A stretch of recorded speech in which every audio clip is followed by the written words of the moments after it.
100 curiosidades de adolescencia, la trágica pero realista historia que nos presentó Netflix. Los detalles de esta serie están cuidados hasta en lo más mínimo, y al igual que el filmar cada capítulo en una sola toma le aporta un aspecto realista, también lo hace el agregar fotos de los miembros del elenco en su niñez en el inicio de cada episodio, generando una sensación de documental o de algo basado en hechos reales. Y por si tenían la duda, no. Adolescencia no se basa en ningún caso puntual, mas sí que estuvo fuertemente influenciada por los crecientes casos de violencia en el Reino Unido. Más allá de los memes que rondan actualmente relacionados a los británicos con los apuñalamientos, realmente los crímenes con cuchillo fueron una especie de epidemia en el país, que se normalizan cada día más entre los jóvenes y los no tan jóvenes. Los múltiples casos que hubo últimamente impulsaron a la creación del programa. El primer episodio, desde sus primeros minutos, nos da un gran indicio de los que nos mantiene en vela durante todo el capítulo, y es que cuando la policía llega a la habitación de Jamie, pareciera que el chico intenta tapar una rasgadura que hay en la pared, lo cual, a pesar de la falta de confirmación por parte de los creadores, pareciera representar que fue algo que hizo con el cuchillo, como si Jamie intentara ocultarlo desde un primer momento. Aparte, que la forma de la rasgadura recuerda justamente a un cuchillo, así que en caso de ser tal cual creemos, es otro gran aporte por parte de un gran equipo. A diferencia de muchos otros dramas, la música en adolescencia está muy cuidada, en el sentido de que se usa en momentos puntuales y tenemos más de una escena que, de no ser por las voces de los presentes, estaría en completo silencio. Esta es otra de las características que ayuda a formar la particular atmósfera realista de la obra, por así decir, obligando a los espectadores a soportar la incomodidad de cada escena, haciendo que nos sintamos tan atrapados en el mundo de Jamie como él mismo. Hablando de Roma, su actor responsable, Owen Cooper, hizo un trabajo tan impecable en su audición que los encargados del casting se quedaron con él casi de inmediato. Stephen Graham, co-creador de Adolescencia e intérprete del padre del niño, le dijo al otro escritor, Jack Thorne: "Creo que es él, ni bien Cooper salió de la habitación". Owen, formado en el grupo de teatro The Drama Mob, literalmente debutó con este papel y ya tiene planes para expandirse en la industria. Y sí, esto que están viendo ahora es la audición que hizo buscando el rol de Jamie.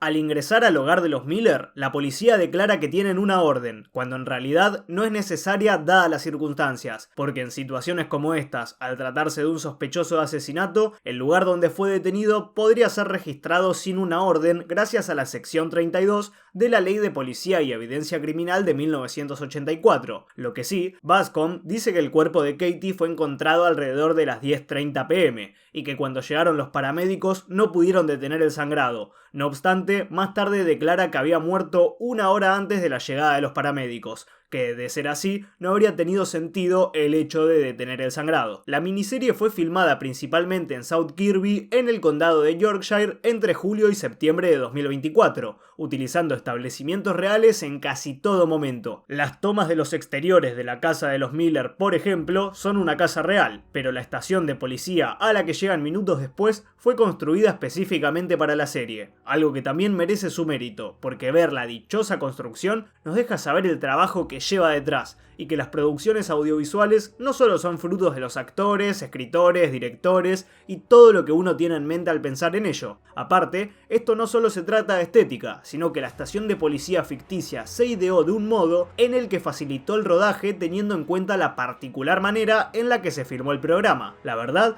un trabajazo por parte de cada involucrado.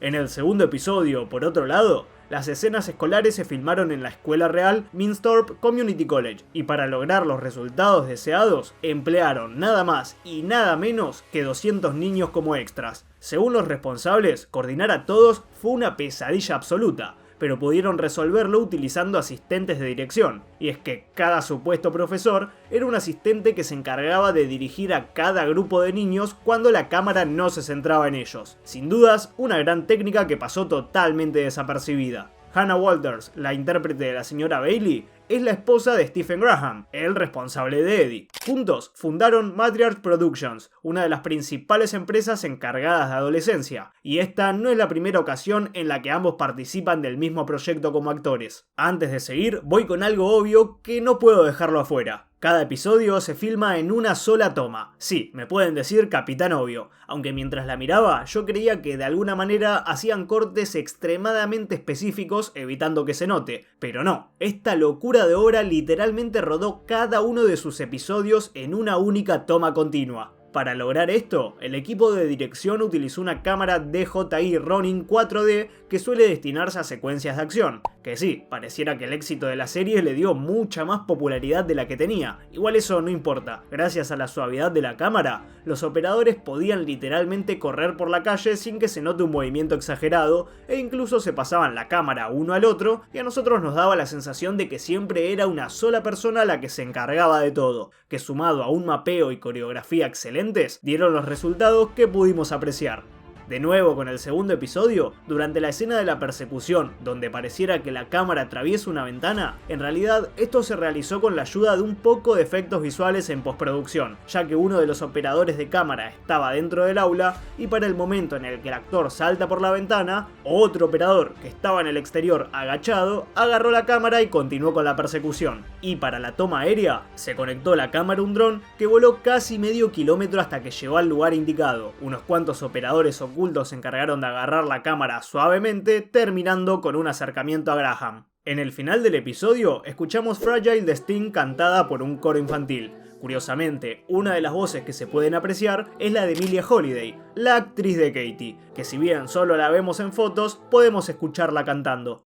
Ya en el tercero, considerado por muchos el mejor de todos, los detalles están hasta en lo más mínimo, como por ejemplo en la ropa de Bryony. Los psicólogos ponen mucha atención en todo antes de una sesión, sobre todo a la hora de entrevistar a niños, por lo que una camisa azul lisa y pantalones comunes y corrientes son una gran elección más allá de lo profesional, teniendo en cuenta que Jamie tiene problemas relacionados con la sexualidad y la misoginia entre otras cosas. Bryony evita cualquier prenda que podría considerarse provocativa, ya que no puede mostrarse de esa manera. El sándwich es una gran estrategia enfocada en hacer sentir a Jamie relajado y generar empatía en él sin importar lo tenso de la situación. La psicóloga infantil Carla Paulina Sánchez Horta recalca que cuando Jamie recibe el sándwich, en un principio se alegra porque es uno de sus favoritos, lo que resalta el modo en el que los pequeños detalles pueden ser significativos para alguien con su edad. Para el joven, este gesto puede ser una forma de sentirse validado en medio de su vulnerabilidad.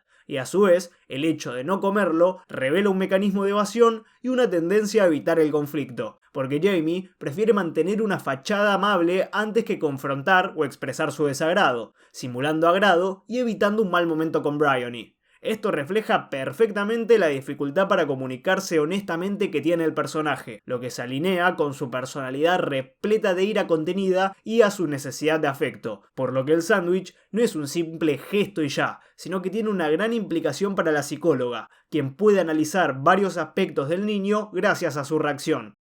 Otra cosa con respecto a esto es que el sándwich tenga pepino pese a que anteriormente había expresado su disgusto por ellos. La psicóloga Sheila Redfern también señaló que esto humanizó a Bryony ante los ojos de Jamie, lo que ayudó a que él se relajara estando a su lado, pero también recalcó que el pepino estando involucrado pudo haber sido una estrategia de la psicóloga buscando probar al chico ante una comida que le desagrada, cosa que podría haber complicado la relación, mientras que la leche chocolatada representa una especie de ofrenda reconfortante, la cual saca a relucir el lado inocente del Miller, quien sigue siendo un niño a pesar de las atrocidades que cometió, aunque tras ver cómo reacciona, Bryony tiene más claro su diagnóstico, y el acercar su silla fue otro de los aspectos que llamaron la atención. Esta se acerca gradualmente a Jamie haciendo que éste se vaya sintiendo más cómodo, haciendo que se abra más con la psicóloga. Si bien el joven lo mantiene durante la mayor parte de la entrevista, el contacto visual, que no es algo sencillo para un adolescente, se va suavizando a medida que Bryony se sienta a su lado, y es que al estar enfrentados, prácticamente obligaba a Jamie a mantener el contacto visual, como si fuese un interrogatorio policial.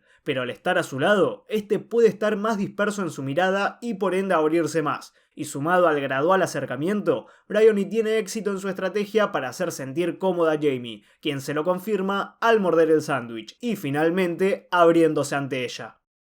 El bostezo por parte de Owen Cooper fue genuino y no parte de la actuación. Sin embargo, esto no complicó la toma y resultó positivo después de que Erin Doherty improvisara su línea de "te estoy aburriendo", logrando una gran escena sin importar que no esté en el guión. Es por eso que Cooper sonríe al escucharla. Que Jamie le diga que se está comportando como una pequeña reina fue interpretado por muchos como una referencia a uno de los papeles más famosos de la actriz, dado que le da vida a la princesa Anne en The Crown. Otro detallazo fue que la psicóloga salga de la habitación tras el primer ataque de ira de Jamie, y es que al hacer esto pudo observarlo en su ausencia, algo crucial para entender el apego que el joven había desarrollado hacia ella. Es por ello que el chico se disculpa al regresar, haciendo que Bryony se percate de lo importante que es para él la opinión que tiene acerca de su persona. Y es justamente por lo mucho que le importa lo que piensa Bryony que Jamie se desespera tanto buscando validación al preguntarle si le agrada. Este es el momento en el que el Miller se da cuenta de que está totalmente solo. En el primer episodio, busca de cierto modo refugio en su padre. A pesar de mentirle y demás, se sigue sintiendo respaldado por su familia. Y a lo largo de los meses, la única relación que forma y la persona en la que deposita su confianza es en la psicóloga. Así que al terminar su relación con ella, ya no tiene nadie más que a él mismo. Esto también nos deja ver la constante búsqueda de validación del personaje, que se refleja en su afirmación de que es feo. Y el motivo por el que sigue negando su culpabilidad sin importar la fuerte evidencia que hay en su contra es simplemente por la vergüenza que siente por lo que hizo, llevándola a rechazar la idea de que es ese tipo de persona. Él lo hizo, él sabe que lo hizo, pero para él no puede ser un asesino ni un rarito, no acepta lo que hizo pese a tener en claro que es culpable. Y Jamie preguntándole a Bryony si le agrada refleja lo compleja que le resulta su propia aceptación, una mente muy complicada. Si bien un profesional tiene que adoptar un enfoque imparcial con todos sus clientes, algo que muchos señalaron fue la falta de respuesta por parte de Bryony, porque teniendo en cuenta la situación y el contexto de Jamie, no haber dicho nada podría haberle causado mucho daño. Por otro lado, sería inapropiado decirle que le agrada y podría complicar muchas cosas. Así que bueno, yo en ese tema no me meto y no opino porque realmente no sé qué se haría en un caso así. Si hay algún psicólogo o psicóloga escuchándome, son bienvenidos a comentar qué creen que es más acorde en una situación como esta. Al finalizar la entrevista, Bryony le dice a Jamie que lo único que puede hacer es aprovechar los servicios de salud mental. A diferencia de su primer estallido de ira, el colapso mental del joven en esta ocasión tras escuchar a la psicóloga es una acumulación gradual de todo lo ocurrido. Según Owen Cooper, este es el momento en el que ve la verdadera gravedad del asunto. Por primera vez se siente un asesino a pesar de que lo era hacía un tiempo. Estas son palabras del actor responsable, y la razón por la que la mujer llora es porque ella tiene que dejar ir sus propias emociones con el objetivo de que el joven procese las suyas. Evidentemente un profesional no puede quebrar ante el paciente en un momento como ese, por lo que guarda todo hasta que se asegura de no ser vista por Jamie, quien lasquea y al mismo tiempo apena con su comprensión distorsionada de la realidad. No olvidemos que además de psicóloga, Bryony es humana. Buscando construir su personaje, Erin Doherty se sumergió en la psicología forense. La actriz se puso en contacto con su antigua terapeuta con intenciones de comprender el modo de pensar de los profesionales, y declaró que sus 5 años en terapia le ayudaron a desarrollar una intuición sobre la profesión de Bryony, buscando mostrar una persona real con emociones y dudas que se enfrentaba al reto de entender a un adolescente y su perturbadora historia, que en mi opinión lo logró, porque sin importar que solo está presente en un episodio, su paso por adolescencia va a quedar grabado en muchos. El tercer episodio fue el primero que se filmó, así que esta larga conversación entre el par fue la primera vez en la que Owen Cooper hizo lo suyo en un set. Según Doherty, el actor hizo un trabajo increíble y declaró que su voz terminó destrozada de tanto gritar al final del día, y que incluso se disculpó con ella y el resto del equipo porque creyó que había cometido varios errores. Pero el mismísimo equipo destacó el esfuerzo emocional y físico de Owen, añadiendo a Doherty que toda la secuencia fue como el final de una obra de teatro que se interpreta durante meses, aunque todo a la vez. Y antes de seguir con el cuarto, déjenme decirles que el tercero fue el mejor de la serie según críticos y la opinión de varios fanáticos, consiguiendo un sólido 9,2 sobre 10, a diferencia del segundo episodio que fue el peor calificado, que igualmente ostenta un envidiable 8,1. Ahora sí, en el cuarto, el nons que le pintan en la camioneta a Eddie no es la traducción de la pedopalabra, mas sí que se usa en el Reino Unido como una jerga para describir a un acusado o condenado a un delito sexual. Si bien generalmente es contra un menor, no está pura y exclusivamente relacionado con ellos. El chico que escribe eso es Fredo, el mismo que intimida al hijo del policía en la escuela durante el segundo episodio. En cuanto a Aja, la banda sobre la que hablan en el coche, el padre de los Miller tiene razón sobre que carecen de un bajista permanente a pesar de que la canción Take On Me cuenta con un bajo. Y que Amanda diga que había un bajista llamado Paul es una clara referencia a Paul McCartney, aunque también se aplica en Aja porque Paul Waaktaar Savoy, el guitarrista de la banda, también tocó el instrumento citado en algunas canciones. Cuando minutos más tarde Eddie hace un chiste sobre que la familia sería noruega, también se debe a la banda, porque justamente los de Aja son originarios del país escandinavo. Unos pequeños errores del episodio son que Lisa se refiere a su hermano diciendo que tiene 13 años, cuando al haber pasado 13 meses ya se tendría que encontrar en sus 14 e incluso podría llegar a tener 15. Eddie le pide al trabajador pintura azul y curiosamente, sin especificar el tono ni nada, le entrega el azul exacto para su vehículo. Y la misma está muy acuosa como para hacer pintura, carece de cuerpo, lo que se entiende teniendo en cuenta que no capturaron la escena en la primera toma, por lo que después de varias repeticiones no iban a desperdiciar pintura a lo loco.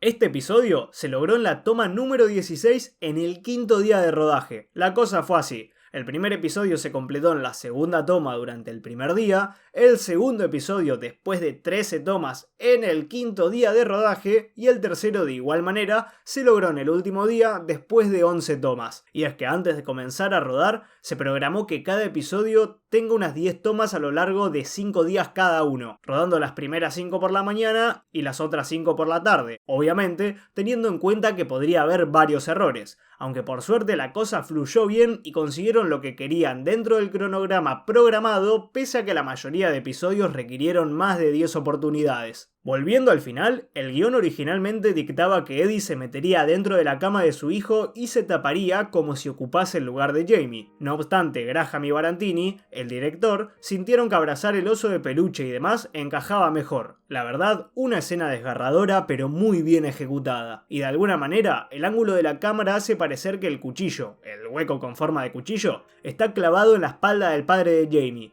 reflejando tanto el dolor que todo lo que le ocurrió en torno a su hijo le genera, como su propia culpa, ya que es como si en su espalda tuviera clavadas todas las malas decisiones que desencadenaron el evento fatal. La serie termina con la canción Through the Eyes of a Child de Aurora, una gran elección viendo la temática de adolescencia. Literalmente el título se traduce como A través de los ojos de un niño, y pueden ir a escucharla subtitulada o no en la mayoría de plataformas para entender a lo que me refiero con gran elección. Que la escena final sea en la habitación de Jamie no es casualidad. Esta fue una de las principales ideas a la hora de crear el guión. Graham declaró que los escritores querían desde un primer momento terminar la historia en el mismo lugar en el que comenzó. Por aquel entonces no sabían de qué manera, pero cambiar el lugar no era algo negociable. Y a pesar de las múltiples críticas por ciertos sectores, Jack Thorne considera que el final es el más adecuado, porque desde un primer momento tenemos la respuesta de lo que ocurrió, aunque muchos se quedaron esperando un giro sorprendente y demás. Adolescencia nos deja saber que Jamie es culpable desde su primer episodio, así que no tendría sentido mostrar el juicio y todo lo que unos cuantos se quedaron esperando. Thorne dijo que quería mostrar la perspectiva de Eddie y su visión de las cosas, cómo permitió que su hijo se alejara de lo que le enseñaron y lo que no le enseñaron, y cómo afectó a la familia, agregando que uno tiene que comprender todo esto para entender a lo que los Miller quedaron sujetos. Graham, por otro lado, no solo quería explorar el efecto que causaron los atroces hechos, sino que, centrando el foco del capítulo en los Miller, buscaba refutar cualquier suposición negativa que todos los espectadores tenían sobre la familia hasta el episodio final, incluyéndome a mí mismo, que en el fondo tenía una sensación de que había algo que no nos habían contado sobre ellos. Y esto nos deja ver el modo en el que los humanos simplemente juzgamos sin saber en muchas ocasiones. Y antes de que me olvide, en Reino Unido, cuando un acusado se declara culpable, se anula el juicio y se procede directamente a la sentencia. Esto explica la reacción de su padre tras escuchar lo que dijo Jamie. Y en casos tal cual el suyo, los menores suelen estar privados de su libertad hasta la mayoría de edad y luego se los procesa como adultos. No soy experto, así que corríjanme si me equivoco, pero para quienes se quedaron con la duda, se cree que por su situación puntual, Jamie recibiría cadena perpetua. Algunos detalles de la trama en general son que los únicos pasatiempos y genuinos intereses de Eddie sean los deportes y la obra, a diferencia de su hijo, quien se encuentra más cómodo en otro tipo de actividades tales como dibujar o jugar videojuegos, lo que marca aún más el contraste entre ambos y que nos dejan ver desde el primer episodio de maneras muy sutiles y pequeños diálogos que parecen quedar en el aire. No obstante, en el episodio final, Eddie menciona cómo trató de conectarse con su hijo erróneamente al intentar que practique fútbol o boxeo. Esto también nos amplía el panorama de por qué Jamie se sintió como se sintió al no ser bueno en los deportes, sin importar que se aclara en múltiples ocasiones que es muy bueno en los estudios. Esto también afecta a su psiquis en el sentido de que estaba decepcionando a una figura de autoridad masculina, lo que de cierto modo lo hizo sentir inseguro en cuanto a su masculinidad e impulsó su atracción hacia la cultura incel, que de eso ya les hablo más adelante. Obviamente no fue la única causa, pero cada granito de arena influye en los jóvenes. Por otra parte, Jamie menciona que su materia favorita es historia, algo muy curioso teniendo en cuenta que su profesor parece desconocer quién es el niño, por lo que muchos sugirieron que esta es otra pista de su falta de apoyo y orientación en la vida, ya que el desconocimiento de su alumno podría ser otra influencia negativa para los pensamientos de Jamie, dado que el profesor podría verse como otra figura de autoridad masculina. Y el exnovio de Katie, por más que este también es menor, tuvo que haber sufrido las consecuencias de sus acciones, aunque nunca se diga nada acerca de si fue castigado o no, porque distribuir desnudos de un menor constituiría un delito grave por más de que quien lo haga tenga una edad similar. Al menos así es la cosa en Reino Unido. En mi opinión, esta historia está totalmente concluida y no habría necesidad de continuar, pero ante la duda de tantos, Graham comentó que van a revisar los números y ver qué hacen. Igualmente, a quienes querían ver más sobre Jamie y compañía, déjenme decirles que el actor está viendo la posibilidad de desarrollar otra historia, por lo que la segunda temporada de Adolescencia podría llegar, más sería muy diferente a la primera. Por otro lado, se está hablando de continuar con la misma historia, aunque con otro enfoque, y es que la segunda temporada podría centrarse en la familia de Katie, contarnos sobre sus padres, sobre su familia e incluso un poco más sobre ella, aunque lo que le ocurrió con Ryan, Jamie y demás no es una puerta completamente cerrada, así que solo queda esperar. Sin embargo, Jack Dorn declaró que al hacer la serie no consideró el alto impacto social que terminó teniendo, y a diferencia de su compañero, descartó totalmente continuar la historia de Jamie, al igual que descartó contar la historia de Katie. Pero bueno, la esperanza es lo último que se pierde. ¿Ustedes qué preferirían ver? A mí me encantó la serie. Igualmente creo que seguir con otra historia es lo mejor que podrían hacer en caso de continuar. Con respecto a los conceptos explicados pero no profundizados, incel es algo que se repite varias veces a lo largo de la serie. Incel es la abreviación de involuntary celibate, que en español significa célibe involuntario. Se refiere a personas, principalmente hombres, que sienten que no pueden tener relaciones románticas o sexuales a pesar de desearlo. Originalmente, el término incel fue creado en los años 90 por una mujer para describir a personas que tenían dificultades en el ámbito romántico sin importar su género. Sin embargo, con el tiempo, el concepto fue adoptado en foros de internet, donde algunos hombres lo usaron para expresar su frustración con las mujeres y la sociedad. Hoy en día, el término está asociado con ciertos grupos en internet que tienen ideologías misóginas, culpando a las mujeres o a factores externos por su falta de éxito romántico. La píldora azul y roja de la que se habla en ciertos momentos también forma parte de la cultura incel. En la película de Matrix, el protagonista tiene que elegir entre tomar una píldora azul, que lo va a mantener en un estado de pacífica ignorancia, o la píldora roja, que lo despertaría dejándolo ver una realidad incómoda pero esclarecedora. Para los incel, tomar la píldora roja se refiere a asentir a las creencias de la sociedad, como aceptar que el feminismo le dio demasiado poder a las mujeres sobre los hombres y la necesidad de mantener un orden social fundado en la masculinidad hegemónica. Por así decir, quienes escogen la roja estarían en una realidad en la que el amor y la satisfacción sexual son, por así decir, bienes que las mujeres niegan, y que son ellas las que controlan los aspectos sexuales de la sociedad y no los hombres. Y también existe la píldora negra, que no se menciona en Adolescencia, la cual describe una visión más nihilista que la otra. Y todo esto está ligado a la regla del 80-20 que citan en varios momentos. Según el economista italiano Vilfredo Federico Pareto, el 80% de las mujeres tienen interés en el 20% de los hombres, lo que según los incel explica su exclusión de las relaciones afectivas y sexuales. Esto, que originalmente se usaba para describir la distribución desigual de recursos y resultados en diversos contextos, fue reinterpretado por los incel para justificar su visión del mundo. Por último, la manósfera es mencionada por Lisa en el episodio final. Sin embargo, no se explica nada al respecto. Esto es un conjunto de sitios web y foros en donde se expresan la mayor parte de los incel, propagando discursos de odio antifeministas y misóginos. El concepto encuentra su origen en las palabras en inglés man y sphere, que significan hombre y esfera respectivamente, y creo que por todo lo explicado ya se darán una idea de lo que es.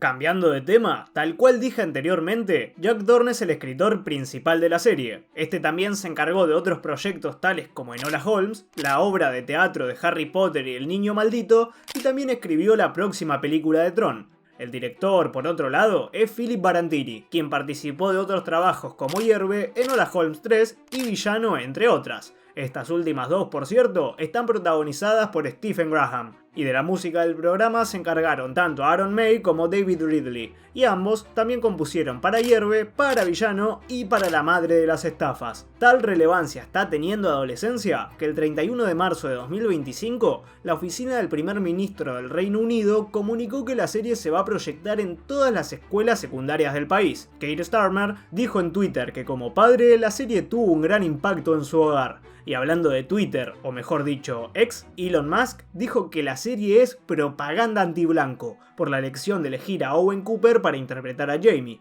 creando una teoría que alega que Adolescencia está basada en un caso de apuñalamiento de 2024 en Southport, en el que un joven de 17 años hizo lo que ya saben a 13 niñas, resultando en 3 muertes. No obstante, Jack Dorn salió a decir que la afirmación es una ridiculez y que no se basó en ningún evento puntual de la vida real. En el día que estoy grabando esto, 2 de abril de 2025, Adolescencia se metió entre las 10 series en inglés más vistas en toda la historia de Netflix al alcanzar las 96.7 millones de reproducciones, superando otras producciones enormes tales como la tercera temporada de Stranger Things o la segunda de Bridgerton. Aunque todavía está muy lejos de alcanzar a la primera temporada del Juego del Calamar con sus 265 millones de vistas. De todas maneras, todavía puede hacerlo. Además, esto no fue solo un boom en el habla anglosajona, porque se metió en el top 10 de Netflix en más de 90 países, convirtiéndose de momento en la 9ª serie más vista de la historia de la plataforma. ¿Hasta qué puesto llegó en tu país? Con respecto al reparto, Owen Cooper, a pesar de su corta carrera, ya tiene un gran proyecto para su futuro, y es que está confirmado que va a actuar junto a Margot Robbie en una próxima película.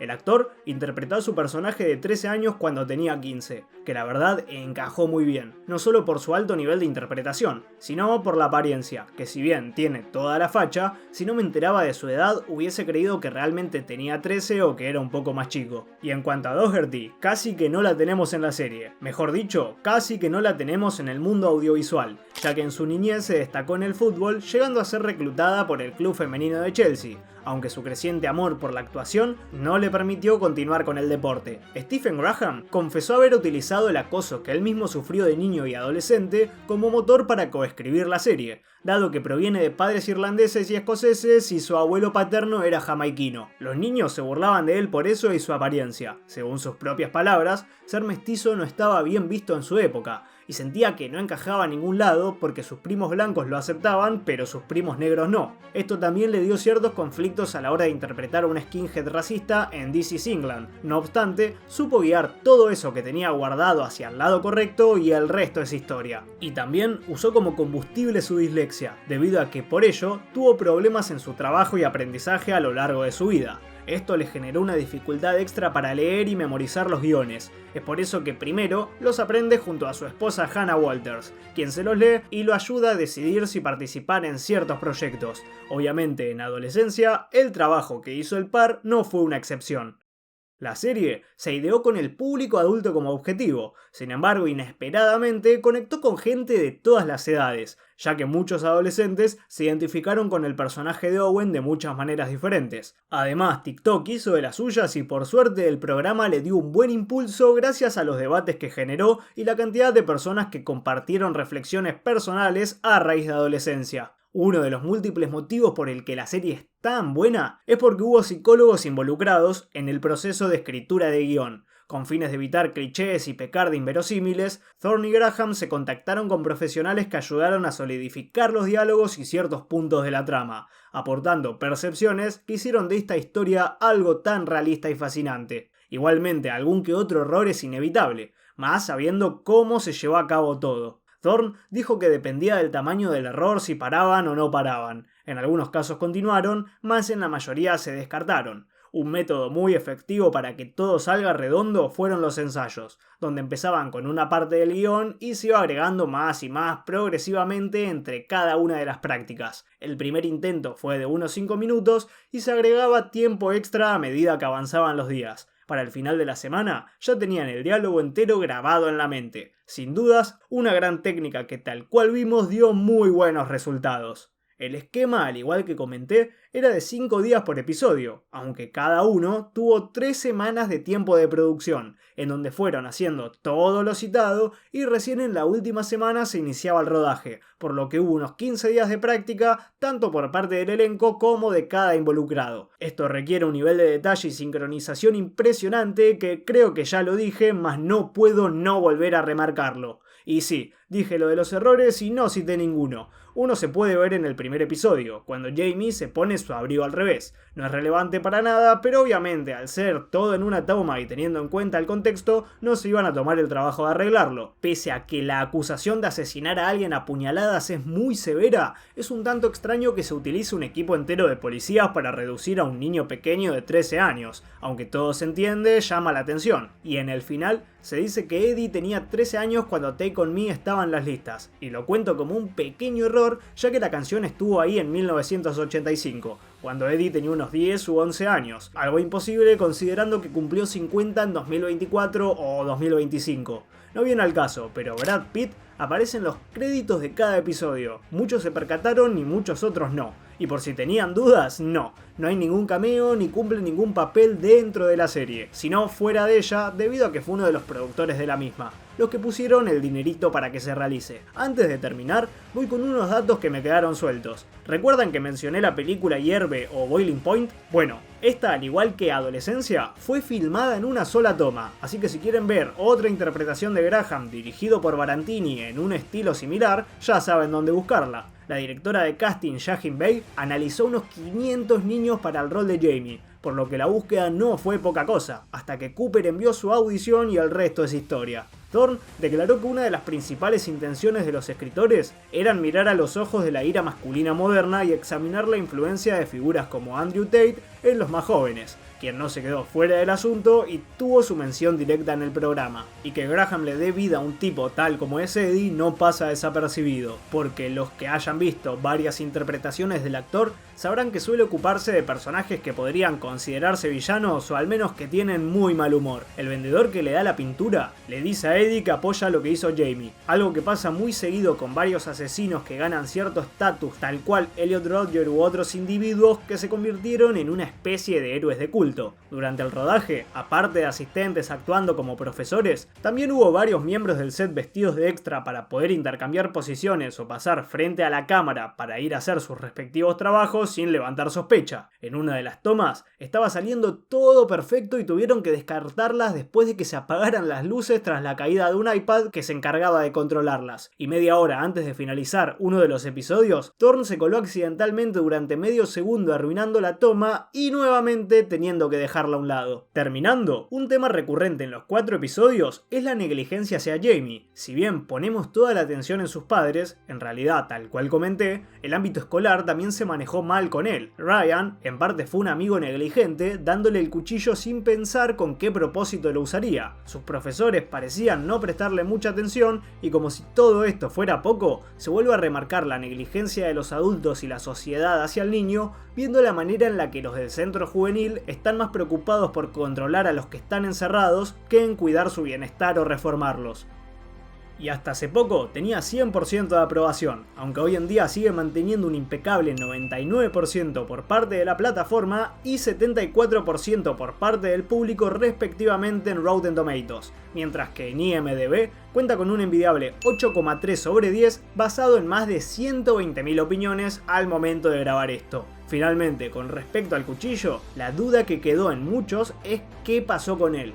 ¿Qué pasó con Ryan y dónde está el arma homicida? Jack Thorne dijo que nunca se revelará el destino del mismo, ya que cree que hay alegría en lo incompleto. Según él, tan solo 3 líneas de diálogo hubieran resuelto el misterio, pero si él respondiese la duda, estropearía lo que ideó. Así que lamentablemente para quienes querían saberlo, van a tener que imaginarlo, porque todo este asunto al parecer va a quedar a interpretación de cada uno. Y habiendo dicho esto, doy por terminada la lista. Esta miniserie de momento es de lo mejorcito de 2025 y todavía falta para que termine el año, así que no te pierdas las mejores curiosidades de lo actual y de lo no tan actual, y si no me querés seguir no pasa nada, pero si te gustó dame un like que no cuesta nada y me ayudás a que YouTube siga recomendando el video. Ahora sí, espero que te hayas entretenido, muchas gracias por haber llegado hasta esta parte y te veo en la próxima con más curiosidades.